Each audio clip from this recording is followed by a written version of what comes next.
Good afternoon. Apologies for the delay. It's great to be back with everybody.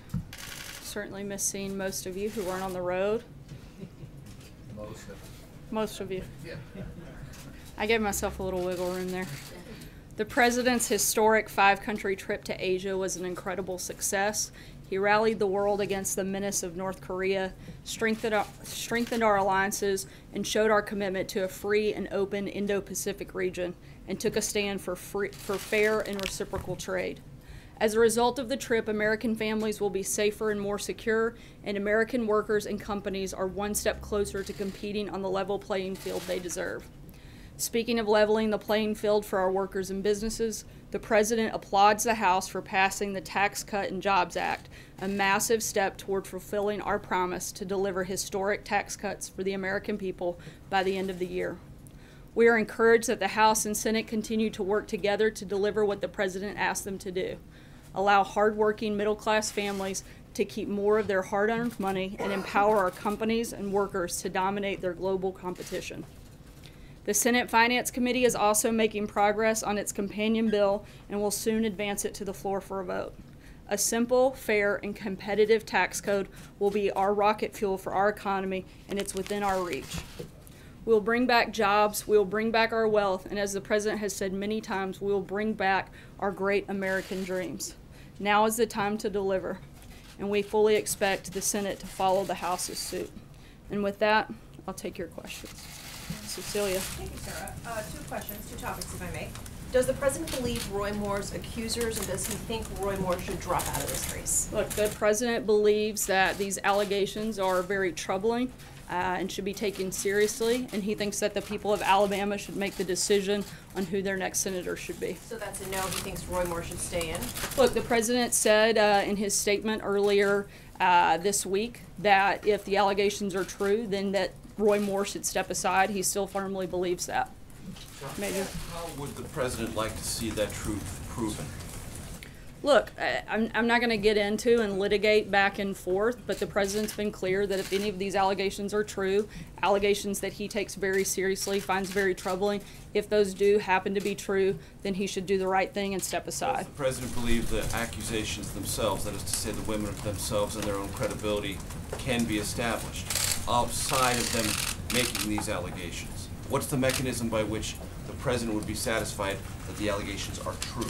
Look, I don't think the President's laid out what the mechanisms are. That should be determined possibly by a court of law.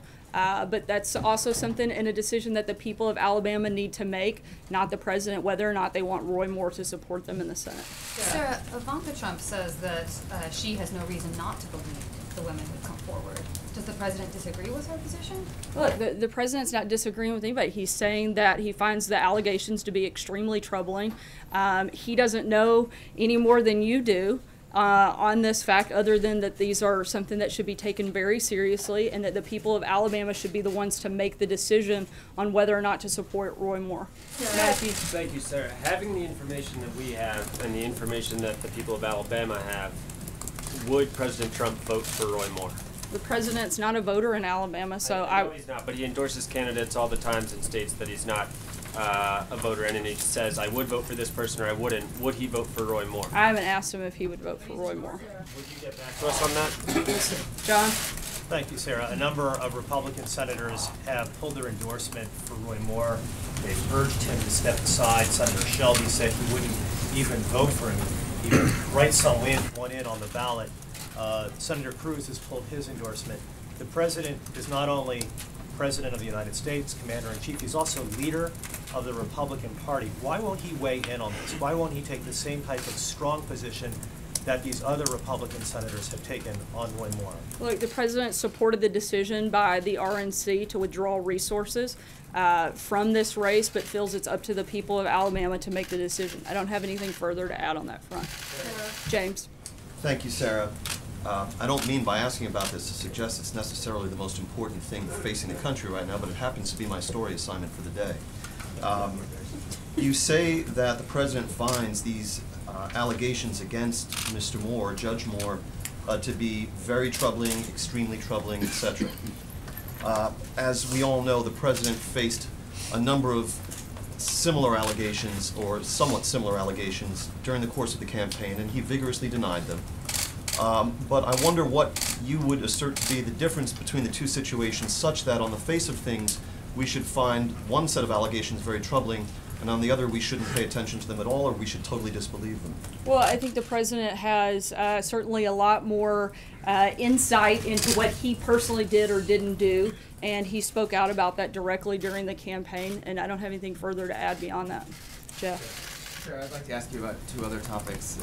The tax bill was passed by the House today. One of the things that the tax bill does is increase the deficit by $1.5 trillion. I know the White House has argued that that will be paid by growing the economy, but if the economy doesn't grow, how do you square that with the Republican view or general principle that the deficits are bad? And on a second... Right, I mean, I just disagree with the premise of the question. We do expect the economy to grow. We've seen that happen over the last 10 months, and we expect that to continue. But are you confident that the economy will grow consistently enough to cover these costs that otherwise would lead to a ballooning deficit? Yes, that's been part of our process and part of what we've laid out from the beginning. We expect this to be consistent, and that's certainly what we hope for. That's one of the reasons that the president continues to push for things like deregulation that have helped boost the economy. He's going to continue to push things that help do that and accomplish that, and we feel confident moving forward. Blake? Sarah, let me ask you about the tax bill as well. On the House side, they passed it today. The Senate side still has a ways to go. These are similar, but they are also different bills and plans. At this point, does the president have a preference for the House or the Senate bill, and if so, which one? Right now, both bills achieve the president's priorities. That's been his focus. Tax cuts for middle-class families, simplifying the tax code, slashing tax for businesses of all sizes so they can grow, create jobs, raise wages for their workers, and compete in the global marketplace. He's laid out those priorities right now. Both of those pieces of legislation do that, and that's what he's been focused on throughout the process. You didn't say they're repealing the Obamacare individual mandate. Is that a priority for the president as well? That's something the president obviously would love to see happen, but in terms of the big things that he laid out on the very front end of the principles for the tax reform package, it's those things I just laid out. Mara. Sarah, thank you very much. I have a question about the trip, but just first of all, does his endorsement of Moore still stand? Look, as I've said, the president believes this is a decision for the people of Alabama to make, not one for him to make. Okay. And my question about the trip is that he's made a strong argument that having a good relationship with Russia and with Vladimir Putin is a good thing for the United States. Does the president believe that Putin would ever lie to his face? Look, as the president said many times before, he doesn't think that it's helpful for him to get into a back and forth argument with Vladimir Putin, but he does think that there are places where we can work with Russia, particularly whether it's on Syria, North Korea, or other big global issues that the world is facing, and that's been the president's focus, and he's going to continue to look for ways that we can work with them that help America. Stephen. Let me ask you another question about tax reform. 13 Republicans in the House today broke from the president, broke from their party leaders because they believe that this bill will actually increase taxes for some, if not many or most, of their constituents in California, New Jersey, and New York.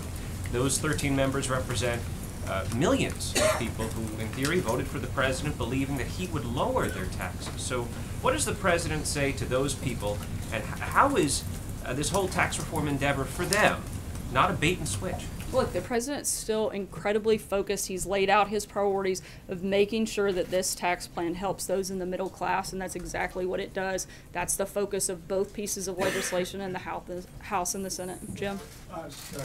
On Roy Moore, would the president campaign with Roy Moore? Not that I'm aware of. And can I ask you a follow-up? Do you think he's a creep? Do I? Yeah. Look, I don't know Roy Moore. I haven't met him in person, so I wouldn't be able to respond to that. Kristen? Does the president think that Roy Moore is qualified to serve in the U.S. Senate? Look, the president, as I've said about 7 or 8 times now, thinks that this is a decision for the people of Alabama to make. Sarah, we've heard from you. Sarah, we've heard from you, and we've heard from Ivanka on this. When are we going to hear from the president himself? The president has put a statement out earlier in the week when we were on the trip, and he stands by that statement. He's ignored shouted questions for 2 straight days. He's the president of the United States. the leader of the Republican Party. I think a lot of people want to hear from I'm you. aware of all of those qualifications of the president, and it's actually my job to come out here and answer questions on his behalf, which I'm doing, which I've done, and which he has done repeatedly over the last 12 days while we were on a trip across Asia. So to act like he hasn't answered questions is just Does he silly. think Senator Al Charlie. Franken should step down? What does he think of Senator Al Franken? Sorry, Krista, I'm going to move around. On the other side of the aisle, does the president have a response to the allegations against Senator Al Franken and also the mistrial over Senator Baumann? On Senator Franken, it appears that the Senate is looking into that, which they should, and we feel that's an appropriate action. I haven't asked him about Senator Menendez. Could you talk a little bit about the decision-making behind apparently appointing Mick Mulvaney to lead the Consumer Financial Protection Board, at least on an interim basis, given the fact that he's been a longstanding critic of the board and it's in existence in the first place, and what signal should we take from that in terms of the future of that board and the direction? I don't have any announcements on that front at this point, but we'll follow up with you in the coming days over any movement in that area. Francesca? Thank you, Sarah. China has announced that it's sending a special envoy to North Korea tomorrow. The president was just in Beijing. Is that something that the president talked to President Xi about while he was there? Is that something that the president favors? The president certainly favors China taking a greater role in putting maximum pressure on North Korea. This is one of the things that he and President Xi spoke extensively about over the course of our visit, and certainly any effort in order to denuclearize the peninsula there in North Korea, then China participating in that, the president certainly supports those efforts. Sorry, and I have another question about China and trade. Yesterday in his remarks, the president said that we can no longer tolerate unfair trading practices that steal American jobs, wealth and intellectual property. The days of the United States being taken advantage of are over. He specifically mentioned China as he said all of those words. Does the president still believe that China is raping the U.S. economy? Look, the president knows that there hasn't been a fair and reciprocal trade with China. He doesn't think that we've had great deals in place with China, and he's been very clear, and he was very clear directly with President Xi, which he'll continue to be, that we want to make sure that Americans and American workers in particular are getting the best deal and the best pieces possible. That was one of the reasons that he worked to secure massive deals of totaling over $250 billion while he was in China. He's going to continue to push for those types of efforts. Gordon? Thanks, Sarah. Before the president left for Asia, officials here hinted that North Korea might be added back onto the list of state sponsors of terror. Has the president decided to go forward with that move? I believe the president will be making an announcement and decision on that at the first part of next week. We'll keep you posted on those details. Hunter? Thank you, Sarah. The Fish and Wildlife Service is lifting a ban and will now allow elephant trophies imported from Zambia and Zimbabwe. President Trump has previously said he disagreed with big game hunting. Why does he want this ban lifted, and has he changed his view on the practice? Actually, there hasn't been an announcement that's been finalized on this front, but at this point I defer you to the Department of Interior. I did speak to them today. They said that they have a draft of what's going in the Federal Register tomorrow. So again, there hasn't been an announcement, and until that's done, I wouldn't consider anything final. So he might change this? Again, I would defer you to the Department of Interior for the time being, and when we have an announcement on that front, we'll let you know. Thank you, Sarah. The Senate Judiciary Committee today sent a letter to Jared Kushner alleging that he did not provide all the information that he should have about his emails during the campaign, including emails regarding WikiLeaks. Do you acknowledge that Mr. Kushner has not been fully forthcoming? And then secondly, Donald Trump Jr. sent out all of his correspondence with WikiLeaks on his Twitter account. Do you acknowledge that the campaign was in touch with WikiLeaks during the campaign, and was the president aware that his son was corresponding with WikiLeaks? On the first question, Jared's attorney will be putting out a statement momentarily.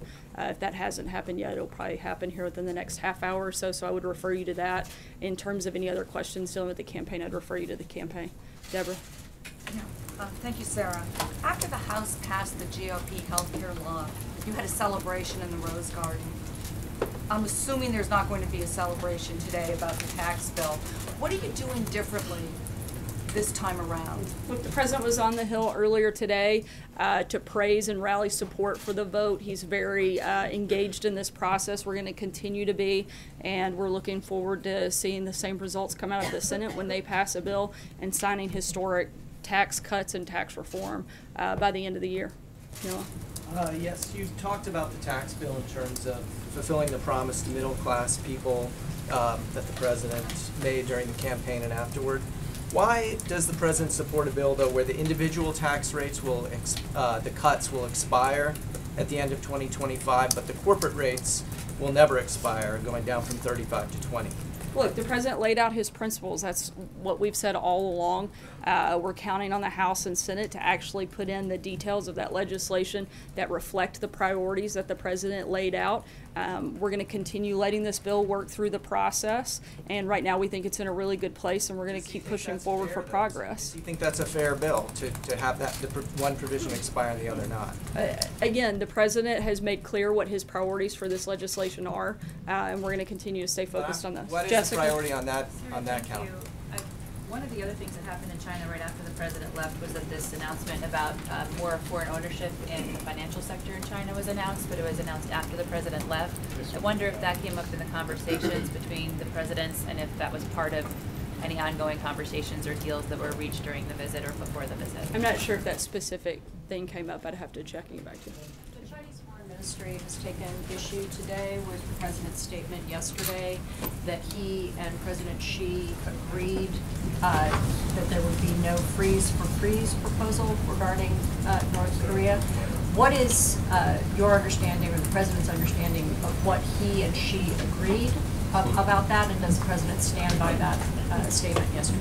Yeah, both sides made their position clear. They're different, but we agree that they're going to be different positions, and therefore it's not going to move forward from this point. Thank you, Sarah. Sarah, before the president left for his trip to Asia, he called on the Justice Department to look into the Democrats in that situation, as he put it. And then days later, the Attorney General asked special prosecutors to look into the Uranium One allegations in the Clinton Foundation. Did the president cross any lines or try to influence the Justice Department and the Attorney General to look into the situation of the Democrats? Look, the president hasn't directed any investigation or the appointment of a special counsel. In fact, he said publicly that he hasn't been involved with that, and that's entirely up to the Department of Justice.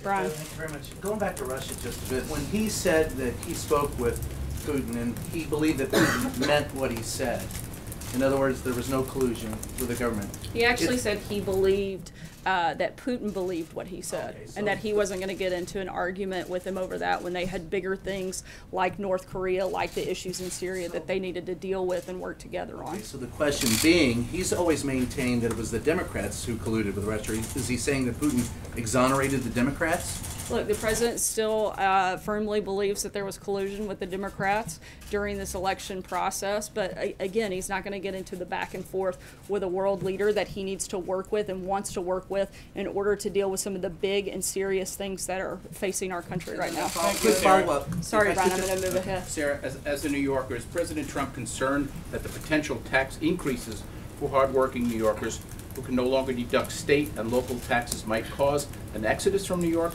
losing its spot as the U.S. and world financial capital? Look, we've addressed this. A very minimum number of people actually itemize their deductions. But again, I've said it a few times today. I feel kind of like a broken record today. But the president is focused on the principles he laid out and making sure that we get the most tax cuts possible for the people of the middle class and for most Americans, and that's what he's been focused on. Thank you, Sarah. Take one last question. Eamon. Thank you, Sarah. So Senator Johnson, Republican, has raised some questions about the fairness of the tax proposal, particularly the disparity between corporate and individuals and the way they're big corporations and regional corporations and the way they're treated as well. So the question is, what concessions is the White House prepared to make to Senator Johnson? And if you do make concessions to him, are you worried that other Republicans will demand their own concessions on issues of importance to them, and you'll have just a revolving door of senators who want something from you in this bill? I think that's something for the members of the Senate to work through.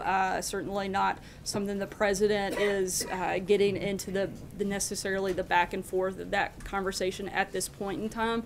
Again, he spoke with Senator Johnson. He supports the priorities. He wants to work with members of the Senate to bring them together to make sure that we pass historic tax cuts and tax reform. Did you offer Senator Johnson anything when they spoke? No, but he did encourage him to get on board and support the tax reform package. Thanks so much, guys. We'll be around the rest of the afternoon. Thank you.